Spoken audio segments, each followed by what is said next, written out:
नमस्कार जय जगन्नाथ। मु आपण मानक आज गोटे एक प्रकार नुआ पिठार रेसिपी देखैबी। जो पिठा सेटा तेल रे छणा हेबनी कि पानी रे अथार साजे सिझिबनी, किंतु मंडा पिठा बिना छणा बिना सिझारे मंडा पिठा। तापाई आमे प्रथमे बे पूरा प्रस्तुति करिबा। मुझे गैस लगेकरी कड़ाई बसैची।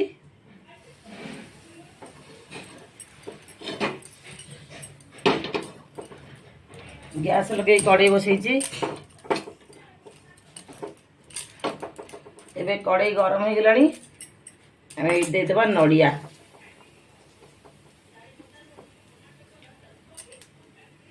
एठी अल्प नौचे अल्प रखुची। मो स्वामी को डायबिटीज अलग पूरा प्रस्तुत करी। ताको टिके एमती भाजीबा किछ समय अल्प भाजीबा। बेसी भाजिले भल लागिवनी जेतु मंडा पिठा पूरा। देखो अल्प टिके नड़िया भाजी जाइए। ये आम देदेबा चीनी। जी मिठा आपण मानकर आवश्यक से हिसाब चीनी देवे।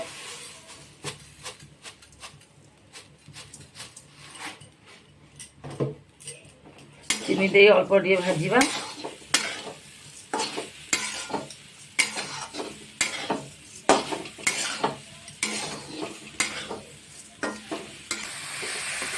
देखु एबे हमर पूरा पूरा भाजी हो गलानी। आमे एठी दे देबा अल्प टिके अदा। अदा छेचिकी रखीदेली। ए गरम अवस्था देली तार टेस्ट टे भलो। तापरे गुजराती पाउडर चीनी गुजराती पाउडर को रखीदेली। और मरीच गुंड टिके ताको आउ थरे भलो से मिसई देबा।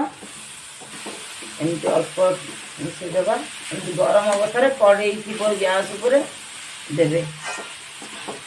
तार टेस्ट टे भलो आसता है।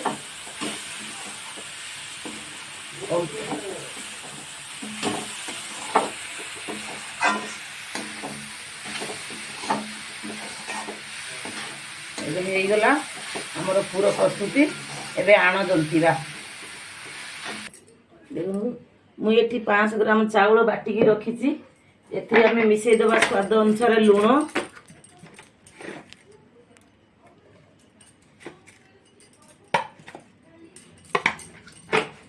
तापरे टिके गुजराती पाउडर,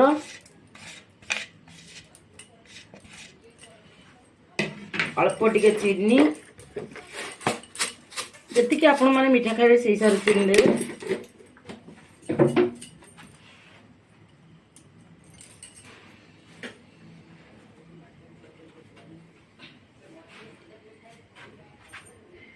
आ किछि क्षीर पानी देबेनी। क्षीरटा गरम कर रखी।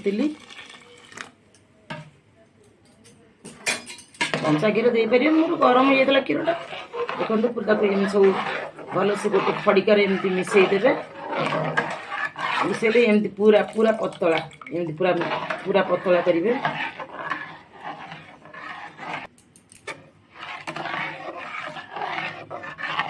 देखो तो पूरा एमती पतला पतला कले सीझीब टे। कारण जेहेतु यहाँ अथार बसबनी कि तेल छणा हेबनी से हिसाब से आणटा सीझीब। एबे बसई देबा गैस लगेबा। मैं आण प्रस्तुति पई ताको बसईबा। गैस रे बसई एमती पूरा कंटिन्यू गोलौथिबे न तळे लागी जीवो। एमती गोळई गोळई गोळई गोळई तळे पूरा बहळिया आइ जीवो। पूरा सुखिला आण भलिया सेते ओळे जाई कि बंद करिवे। एमती पूरा कंटिन्यू गोलौथिबे। जमा बंद करिवेनी। बंद करे तळे लागी जीवो। कोनो जंतुणीटा भलो हबनी। एमती पूरा गोलौथिबे।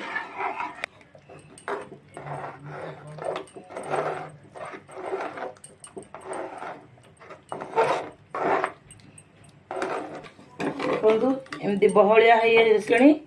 यही समय जमा छाड़बेनी। सब पूरा कंटिन्यू घोटी चलते। ये आंच टे कमे देवे। गैस टे कमे देवे। मीडियम देवे।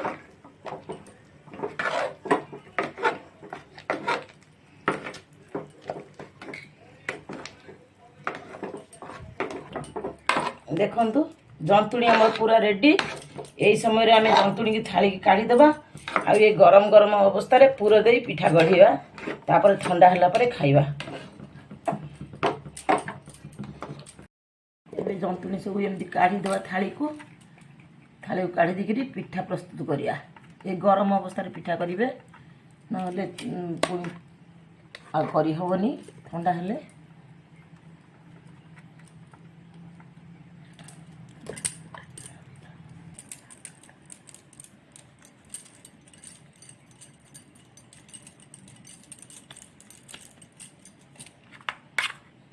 एमती गरम गरम अवस्था पुर देकी बंद कर हाथ टे गरम लगे आप हुशियारी करेंगे।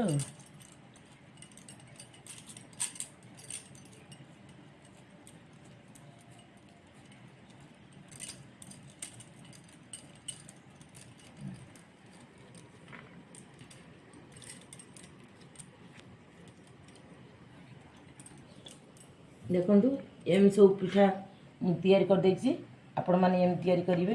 ये देखु मुझे सीझेनी टोटाली पिठा तैयारी कला पर कि छाणीनी एमती गरम गरम आण थी आपण मैंने तैयारी करेंगे। देखु हो गला आमर बिना सीझा बिना तेल रे छणा स्वादिष्ट मंडा पिठा।